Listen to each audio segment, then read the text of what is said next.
book review on Love, a novel by Alaine de Botton. Please correct me if you know this person's name. Apparently, he's like a very famous YouTube personality. He's a philosopher on love and all things about romance and, human psyche. Me, myself, I'm not academic in any shape or form. My writing at best is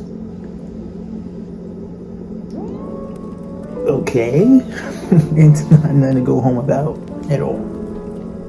But let's get into it. Basically, it's a book about a guy from England who falls in love, not for the first time, but,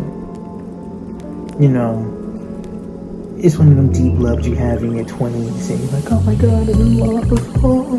But yeah, it's unique in the way that it's written. Like, you get to see him experience the love, even though this is told in the past tense. And the way he explains his experience is in a very analytical way. Like, he's overanalyzing every aspect of his journey in this relationship, from how she looks and how she betrays herself, or how he betrayed himself. The relationship is very just him describing every detail and every flaw that they both had. And he's one of them people that if something is going good, he wants to know why it's going good and what can he do to make it not be bad, instead of just enjoying the unique moment, feeling of love. He spends most of the novel coming up with formulas, how he fell in love with her, what could go wrong, and he even goes as far in the book to have a mathematical equation to explain how he could have fallen in love with someone else, and whether for this variable and this variable coming together and changing blah blah blah blah. But yes, instead of just him enjoying the relationship, I felt that the relationship, I don't want to spoil it, but anytime you got a book called On Love, it's not going to end well.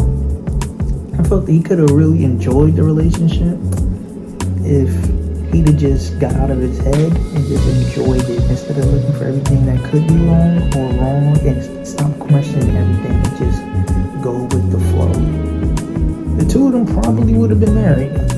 I don't want to spoil a book for you, but anytime you got a book called On Love, it never ends well. But this book was very,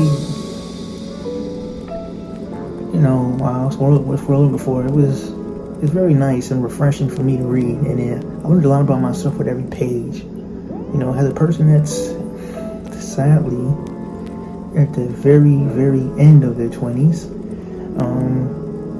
it allowed me to look back on past situations in life and realize everything happens for a reason, and instead of looking at the bad things that happened, look at the positive things.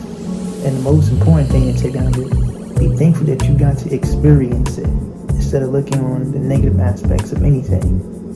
Whether it's a love for a craft you have, or a love for sporting, or a love for a person, family member, be thankful that you got the chance to experience it.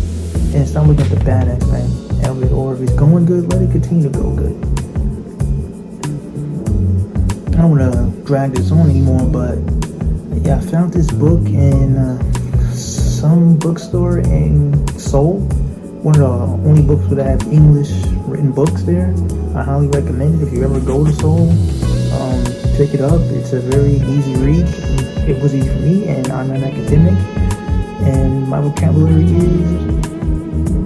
is somewhat good. It's not expert level. I don't have a whole grasp of the English lexicon in any shape or form, but it was very easy for me to understand. So I recommend you go out and get this book. It costs about 15,000 won. I don't know how much that is in US dollars, and I didn't get the receipt, so you can do the calculations. 15,000 won. Let me know how much that is in the comments. And I'm gonna sit here and I'm gonna enjoy my tea. Oh, by the way, this